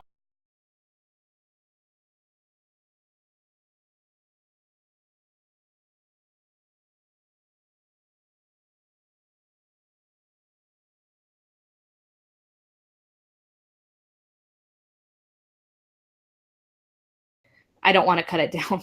So Yeah. But yeah, I feel like I don't know. I'm not like looking at people's phones, but I feel like I see like a fair mix of Sure. iPhones and Okay. Android. But Cool. yeah, I don't know what the actual breakdown is. I just know that overall there are more Android phones than iPhones. Yeah. But people are hesitant to put their games on Android because piracy is like a Yeah. bigger problem on them. Not that it Yeah. not a problem on iPhones, but it's a little more locked down. And Yep. Yeah, I it's will like- say that Sorry. when I was in Japan and we were in theme parks and stuff like that, the only phone cases you could buy in the theme parks were iPhone cases, though. But that's Okay. probably just because that's probably the one that people have the most of that kind of phone. Exactly. Yeah. They're a lot more strict in like, okay, here's the form factor. You've got like maybe 3 or 4 at most that are like popular at a time that you could like be selling cases for. Yeah. Whereas Android, there are like, 3 phones a month coming out or whatever. And a lot Yeah. of them are really underpowered, like not even good enough to run games. So Yeah. And I mean, Yeah. yeah, for some people, that's all they need. They just want like, oh, I want to browse the internet or like use Google Maps Yeah. and check my email, and that's it. And that's fine. But Hmm. yeah, that's, so it would make sense to target the iPhone market, which has a bare minimum of like quality Exactly. that it will possibly have, so it can probably run. all Yeah, these it's easier to games. spec for iOS Mhm. devices too. yeah. Yeah, I think. Let me just double check. 'Cause I'm sure it'll say here. I'm just looking to see. It says what minimum iOS. Oh, it doesn't say. Yeah, It it's doesn't like say what one. the I think minimum it's was. iPad Air 2s, I think, or the iPad Air revision above mine, and then I think iPhone 6 is the lowest one you can play it on. Yeah. Well, interesting. Fortnite for iPhone as footsteps and gunfire are both visible, so you can play with sound off. It's pretty cool. Huh. that's Wow. pretty neat. That's interesting. Yeah. So I just looked at, I Googled a thing from Statista.com.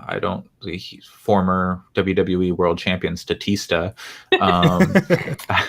I don't know how accurate this is, but it's saying 78%, 78.69% of phones in China are Android.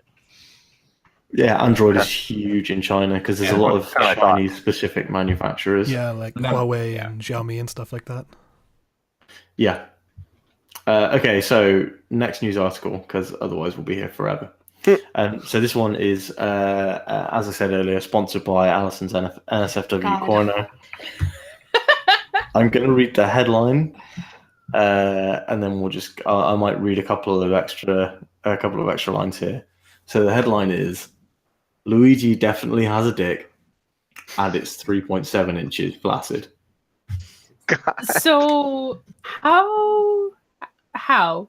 They How do we analyzed- know? There's So a, a tennis racket is like a set dimension. It's like 27.8 inches or whatever, right? Okay. I don't know. So like the racket itself. Yeah. So Okay. some Reddit sleuths were like, oh, it's 300 pixels. So we can make equivalent 300 pixels, like 27.8 inches or whatever. And Yeah, so take- how do we know? Like, So Like, there is a visible bulge in Luigi's tennis short. Luigi's tennis. Little Wheezy. Lil Gui, I don't know. Luigi's tennis shorts. There's a visible bulge. So by measuring the racket and making that an equivalent size in inches, they can measure the bulge and make an equivalent size using the pixel. There's some like ratio stuff and like angles that might, there's a margin of error here, but Yeah. I think That by seems like- roughly. Using this outrageously way too much information, work. we were also it's Reddit. So I don't people Yeah. do people were able to determine that Bowser is 4 feet tall in Mario Tennis Aces.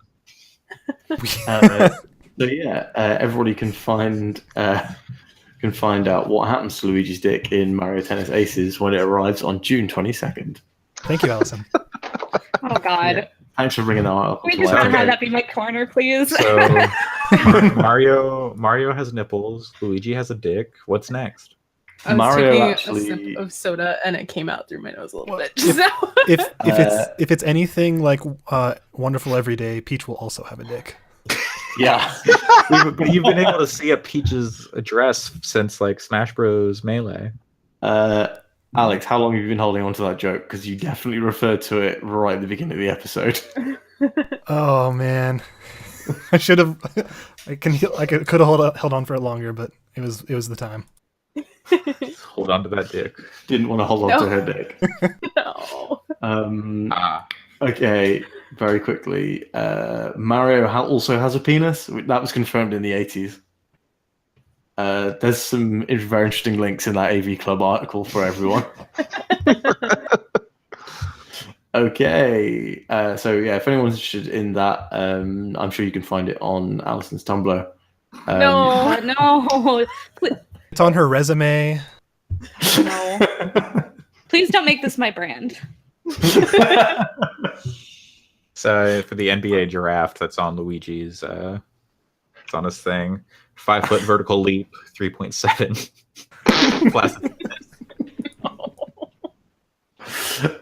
Next news article: Devil May Cry coats are coming to Monster Hunter. Yeah. They look It's super weird. old Dante. Yeah, that's. Yeah, super- shit, Dante. I'll say it now. I would much rather pay like a buck or two for these costumes than have to do these stupid quests for them. I hate that. Just don't like it. I just wish it didn't have to use the shitty armor that it is. Like, just let me Sure. do it as a cosmetic That too. thing. Yeah, that's another thing that should They change. fix that. Change it. Yeah. So, Pat, just to confirm, what you're saying is you think it's a good idea if there's a monetary shortcut to content that you could earn in game? For this yeah, sure. Hmm. Yeah. Just ribbing you a little bit there.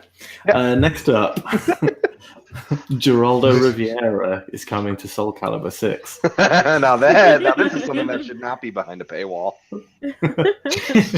I'm assuming that he's non-DLC content. I'm assuming They he's still have an exclusive stage that's like the empty vault that he thought was going to be full of riches. It's Kaer Morhen. They announced that Kaer Morhen is also a stage. I was just going on the Geraldo Rivera thing. No, okay. it's really well modeled Kaer Morhen as well. If you watch it in the trailer, it's pretty cool. Yeah. And one of the songs from Witcher 3 is going to be his song. It's the cool, extremely fast, not sure what the music is called, the instrument is called, song. Alex, do you know what that instrument is? No. What instrument? Didgeridoo. It sounds like a guitar. Well, it sounds like a mix between a guitar and a sitar, kind of. Yeah, I know what it is. I forget what it's called. Yeah. But yeah, it's called Hunt or Be Hunted. It's probably one of the best songs in that game, to be honest. Yes, it's awesome. Yeah, so he's going to be in Soul Calibur 6, which is coming out later this year, joining the likes of Link, Darth Vader, Yoda, Ezio, and fan favorite Spawn as guest characters for the Soul Calibur series. Wasn't there Link, also like a Halo Marine? Kratos, that wasn't Dead or Alive. Halo Marine Dead or Alive? Yeah. Okay. The female Master Chief. Halo wasn't Dead or Alive. Female Master Chief was Dead or Alive. Girl Halo. And Heihachi was also they missed Heihachi on this Polygon article. Favorite. So, yeah, Link. Yeah, okay. Next Yoda up, was fucked up. He was like so small. Yeah, he was a bad character. They should not have included him. Next up is an article from Andre about Toys R Us. Oh yeah. I don't know what anyone else's experience with Toys R Us is. I worked there 2 different holiday seasons as like holiday help. That was wild, man. First year I worked there, 2011. Well, the story is they're closing all their stores because of Not making any money. Mitt Romney personally fucked them over with Bain Capital, and I think it's handling like the liquidation. So and like they kind of like the store I can only speak to the store I worked in, but it was kind of like one of the lowest performing ones in the nation, just because of like, I don't know if it was like town size or people not buying stuff, but it was, it was kind of in disrepair. Like I worked in the video game section, in like the security gates for like the cases. Sometimes like the locks would just come out when you like undid it, or the doors would just, you're like, okay, I gotta slide this door over, and then it gets stuck. I'm like, I can't open it, or they like come out. I'm like, ugh. And then I'm standing there with like 15 people holding like 10 games, trying to like, oh, the door, oh geez, and I can't let you walk away. Thing you never saw was coming. Never. Every time when they announced their first round of closures, I was surprised that my store wasn't on that list. I was like, wow, they're still going. But I mean, it sucks for like a lot of reasons. Like, it's a big toy store. It's a great place for like early parents to go and buy stuff for their kids. Amiibo. They sell Amiibo. Yeah, it's a bummer just for a lot of reasons. I guess you can go and try and get some Amiibo for cheap, Sam, if they're ones you don't have. You probably have them all, though. Apparently, the Toys R Us in Bristol has been cleaned out. I worked there at the height of Skylanders. Oh my god, it was crazy. I feverishly bought Skylanders in Toys R Us multiple times. Yeah, it's so many. I'm really interested in seeing the state of brick and mortar stores in like 20 years. Yeah, it's really interesting because they'll be on the internet. I mean, the thing that's happening, at least around my city, is that all of the big, I live in the downtown in my city, and it's kind of weird because everything around here is closing, like all the brick and mortar stores.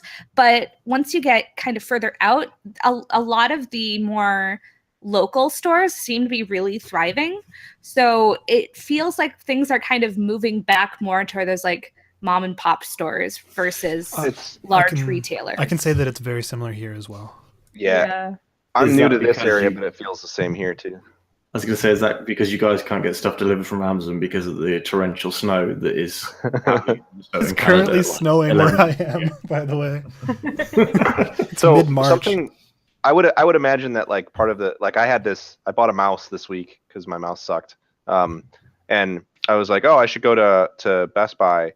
But living, it lights up. Look, I have the best mouse that is physically available. The Logitech MX Master, sponsored. It's a good mouse. Hey. Razor crack. If we're showing off our Logitech. I didn't mean to start this. Yeah, Logitech's, man. I have a very cheap Logitech mouse. So like 2 different purchases, right? Like I needed to buy card sleeves for this miniatures game that I play that uses cards. Because I could have ordered it and saved I spent like $20 in total on like sleeves and binder pages for cards. I could have gone online and probably gotten that stuff for $15 and saved $5. But because the place I bought it from was a local hobby shop, I went out of my way to get it there because I'd like to support them. Whereas this mouse that I wanted to get, the alternative from ordering it from Amazon was to drive to Best Buy. And since I don't really give I don't like Best Buy is this big box retailer. It wasn't like I felt like I was supporting a local business. So when I saw that I could just get same day delivery on it from Amazon, it was an easy choice to just say, well, order it then. So I think that definitely has an effect. People like local business that's kind of niche, like you want to support it. And I think a lot of people go out of their way to shop at those kind of places, whereas at big box stores, even though people still lose their jobs if they close, I don't think about it as much as being like good to support that business. Right. And I mean, it really depends on what they're trying to sell, but also depending on what the product is, some of those smaller stores can have a lot better product. Like I do a lot of crafting with yarn, knitting and crochet, and a lot of the big stores, like they have some good product, but it's not, they have a lot of kind of crummy product too. Versus going to a local yarn shop, a lot of them have more expensive yarn to be sure, but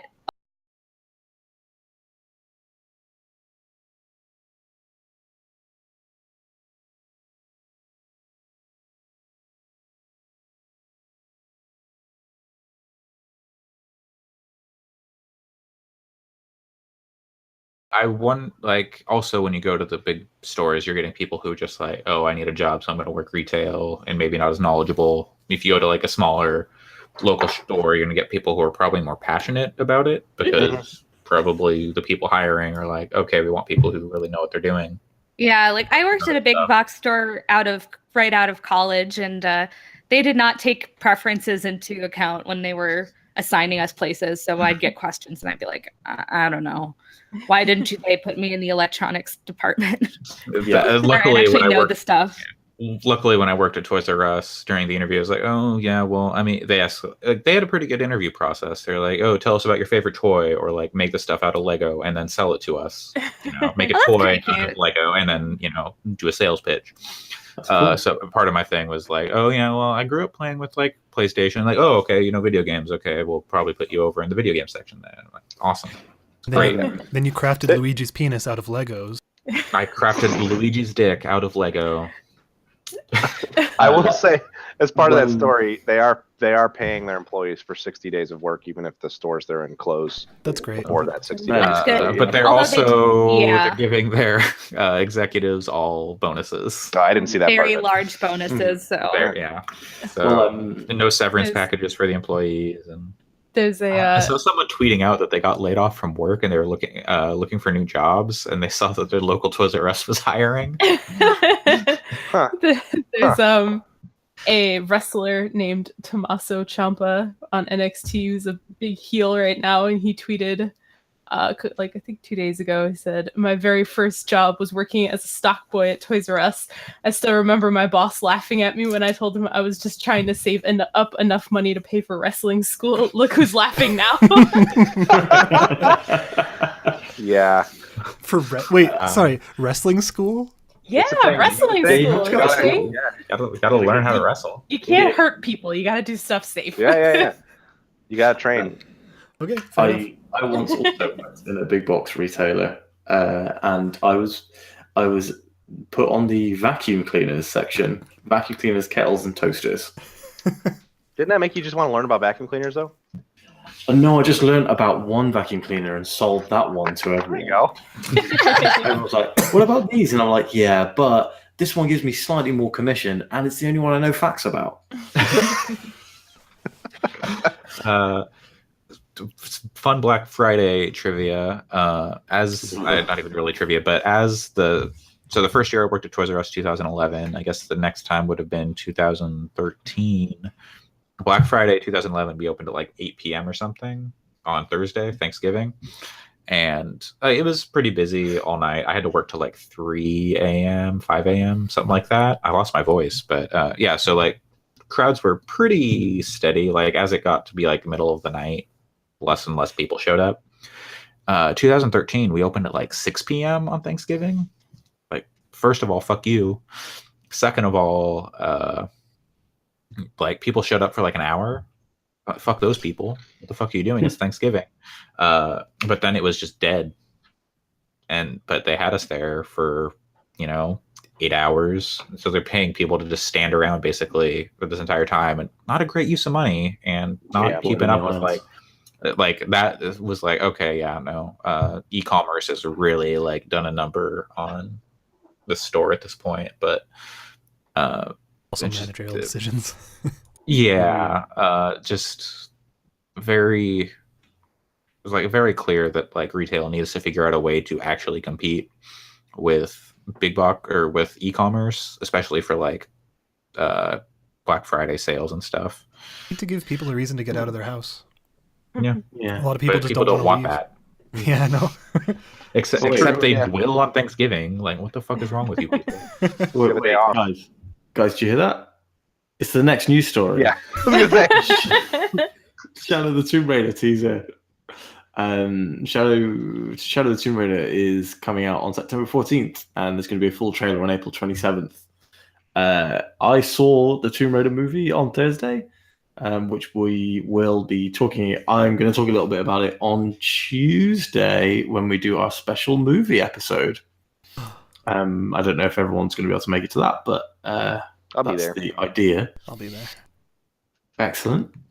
I'm glad you'd be there, Alex, because I have no idea how to do this without you on an emotional and technical level. I got you, Bay. I should probably play the other 2 Tomb Raider games that have come out in the last 5 years, right? They're good. They're I good. know. I've heard they're good. I just never got around to it. Tomb Raider was one of my favorite series when I was a kid. The 2013 Tomb Raider is awesome. Yeah. I love that game. I own I it. think it's better than all 3 Uncharted games last generation. I don't think it's better than 4, but I think it's better than 1, 2, and 3. It's like it scratches the same itch, but it's a different thing. How much? Yeah, exactly. How much climbing is there? Not a ton. Not that much. Okay, but then like I there is climbing, but it's not as much as Uncharted. Okay, that makes it more. It's a more open world. It's not very linear. It's kind of Metroidvania-y. Is there any platforming in it at all? Yeah. Awesome. Okay. There's timing based. In Yeah. the first I- one, there's not so much tomb raiding. In the second Yeah. one, there's more. Because I always Mhm. liked the platforming in old Tomb Raider games. That's one thing that I know a lot of people hated it, but to me, the fact that it was like so grid based and precision oriented was kind of cool. It's one of the few 3D platformers that I liked. The second game, Rise of the Tomb Raider, essentially opens with you raiding a tomb. So that's They pretty heard good. the criticism from the first one, I think. But I'll play those. I'd recommend them both. Also, it's like what September I think was the release date they gave, and it's coming to PlayStation and Xbox at the same time. No timed Windows? exclusivity on this one. Mhm. I think so. they've Yeah. learned there. But I Possibly think Amazon. like the big thing for me at least was okay, it's going to be on at least PlayStation and Xbox at the same time because Shadow of the Tomb Raider was Xbox exclusive for a year. Right. It came Yeah. to PC like a few months later in like January for PC. Yeah, but I bought it on Xbox One, but really wasn't a fan of the Xbox One controller at the time, and so I never really got too far in it. And then when it came out on PS4, I rented it, and I didn't get too far because I'd already played like 3 hours of it, and I was like, I just don't want to play 3 hours of this game again. So I've never actually finished Rise of the Tomb Raider. Like I know it's a good game. I've played enough of it to say it's good, but I have not really given it a fair shake, and I Yeah, don't I think I agree. will before the next one comes out. Yeah. I think I'll just skip straight to Shadow. But yeah, I think that's our last news story of the day today, guys. We had one about Microsoft switching up their E3 briefing times and stuff, but I think that's not. I don't know if anyone had any opinions on that. just in the way E3 is doing it, they're devoting based to like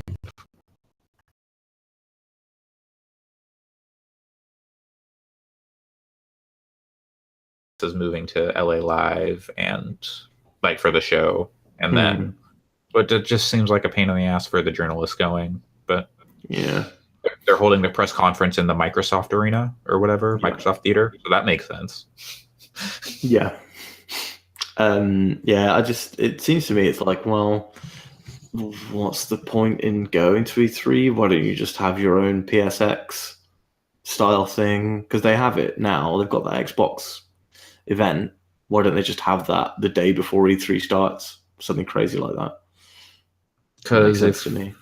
if E3 changes, then they want to still be there and not lose their floor space. Oh yeah, definitely. In case Konami comes back and takes up their space. Mm-hmm. Yeah. Has an even bigger box with a lawyer in it, and I bet they bring Metal Gear Survive this year, guaranteed. The game that's been out for 4 months. They'll bring Pro Evolution Soccer. Oh yeah, they got to bring PES every year. And a pachinko machine. I don't know. Yeah, Metal Gear Solid 3 pinball. a health club, and some gangsters. Yeah, there you go. Speaking That's of some Sega. That's gangsters. Sega. Okay, so I think that's probably everything for this week's show. Yep. Does anyone else have anything super cool or interesting they want to talk about? No, I excellent. wanna- So Wait, no, I want to mention the thing we're doing at the end of the month. You want to mention Oh, yeah. the movie thing again Yeah. first, though? Okay, so we've got two awesome top tier announcements for you guys today. So you are getting an extra special, completely free, extra episode of the podcast. Well, kind of like a pilot episode for a second podcast that we're not going to do in any way regularly, called Movie Fix. It's going to be recorded on Tuesday and out whenever Alex has time to put it together and put it out. We have a main topic where we're going to be discussing Black Panther. Now that Bunch of white people talking about Black Panther. I love it. Yeah. Yep. Yeah. We can all just talk about how great it was. No negative comments, anyone. But also, I thought it might be fun for everyone to bring a few movies that they've seen recently in the same way that we bring games each week, because we're probably not going to cover movie news because there's just too much of that and too little of it that's interesting. But we can kind of talk a little bit about things that we've seen recently. So I'm possibly going to have seen Ready Player One at a special screening beforehand if I can get a ticket. So that'll be interesting as well. But I have seen Tomb Raider, and I've got a few movies I've seen recently, Oscar-style movies that I thought I could talk about. Don't feel like you have to watch stuff just to bring it. But I'm going to try and make an effort. And at the end of the month, for our month-end spectacular, as you know, if you have listened to more than one episode of the show, we do at the end of the month a review podcast where we do our usual what you've been playing, but we skip news and we just talk about a specific thing that we've watched. And this month we're going to be watching New Japan Wrestling's Wrestle Kingdom. Is this year's event? Is it, Erica? Yes. So 12? 12. Wrestle Kingdom 12. Yes. It is available online on the New Japan Wrestling online service and possibly other extra legal sources. You do you. If you have Access TV, AXS, I think they're showing it around sometimes, but I don't know. I don't have Access TV. I have Allies TV because I'm the But, Wow. yeah. Stop. So anyway, the plan is to have a viewing party next Saturday. So if you know one of us and want to get in on that, just let us know, and we will plan to watch it. Hopefully around. I was thinking like 11 Eastern, but you guys tell me what works for you, and we'll figure it out. I'm assuming Andre's going to be fast asleep. Yeah. I've got this week off, so I'll find some time to sprinkle it out throughout my week. I may actually try to watch it early as well because I want to play a lot of Ni no Kuni this weekend. I'll be there. I'm away from my PS4 for 5 days. Well, yeah. So, I mean, so we're trying to do that, and it's mainly because we have some people who definitely don't know anything about wrestling. Yeah, that'll be me. But that's okay, because I'll explain stuff. Don't worry about it. I'm going to give you one last out. Macaulay Culkin versus Rusev at WrestleMania 33. Rusev already said he cannot hit Richie Rich in the face. Andre, you and I can stream WrestleMania if you want. We'll do WrestleMania. Okay, so everyone tune in for Wrestling Fix coming next month. But yeah, so we're going to do Movie Fix this week. We're doing the review podcast in 2 weeks' time. But if you guys like Movie Fix or you like the review podcasts and you want to see more or less or whatever of any of the content that we do, then let us know. We'd also appreciate if you reviewed and subscribed on iTunes, even if you watch the video version, if you watch live, if you watch wherever, whenever. 3.7 stars. An iTunes subscription would do us a huge favor. So if you want to do that subscription, and again, a rating and a review would be even better. We have a website now. It's probably live by the time that we Well, we've always had a website, but now we have a cool URL, which I've set up to forward to our old website for the time being.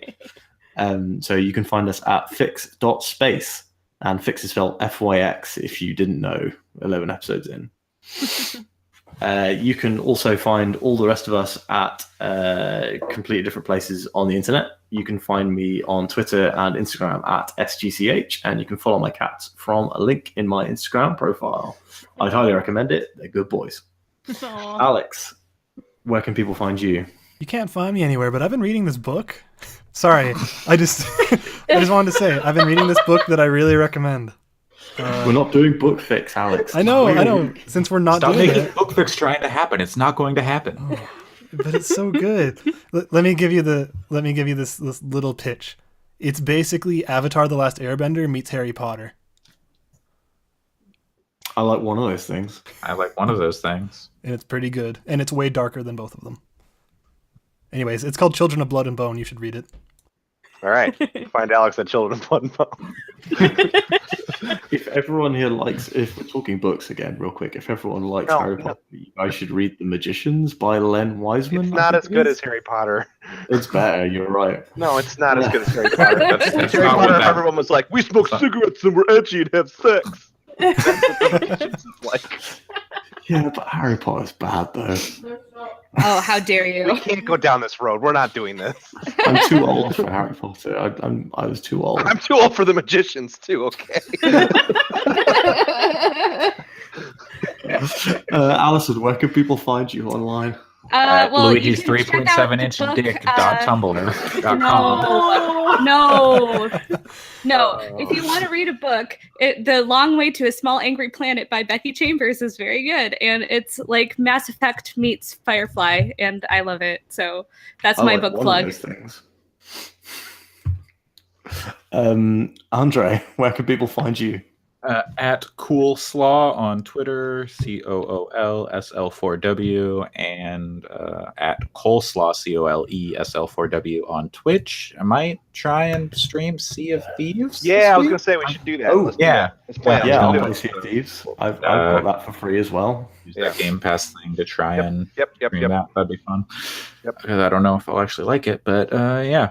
Also, book Final Girls by Riley Sager. It's a pen name. It's actually written by a guy, but like with a feminine name. It's pretty good if you like horror movies and like that kind of stuff. It's got some good twists on the tropes and whatnot. Sorry, I'm just signing up for Luigi's 3.7 inch dick.tumblr.com so I can forward it across. Okay. You have a podcast title at least. Erica, where can people find you? Oh boy. Okay. You could find me on Twitter at Erica, spelled AIREHCUH. I'm not reading any books at the moment. You can also listen to my other podcast called Tempered Expectations, about video games, and it's been mostly wrestling lately. A lot of New Japan and a little bit of NXT. And you can watch my Twitch stream, which will probably be on as soon as this is over because it's a little late. Where we're streaming Yakuza Kiwami tonight, but we switch things up every day of the week. So, you know. And that's twitch.tv/Zupa Excellent. And Pat, last but not least. You can find me on Twitter and Twitch at JesterPC. I would endorse the book Annihilation by Jeff Vandermeer. Go see the movie, but the book is better. If you're outside the US, it's on Netflix. Just so sad. Because we'll get into that in Movie Fix, but Yeah, we will. We'll talk about that a lot. I'll try and watch that. it bums me out that they made that choice. We can't go. We can't start. You can't get me started here. Yeah, we can't get End the there. podcast. I think the last book I bought was Stanley Tucci's cookbook. You're in the Tucci gang. Tucci gang, Tucci gang, Tucci gang. Yeah, that's me. That's where you should probably end the podcast, Alex, and where we should also end the podcast. Because it's almost 1:00 in the morning. Yes. I'll speak to you guys next week. Well, Alright. in like 3 days. Yeah. Okay. And I'll put in our chat. Yeah. Goodbye. Okay, bye. Alright. Bye. Bye.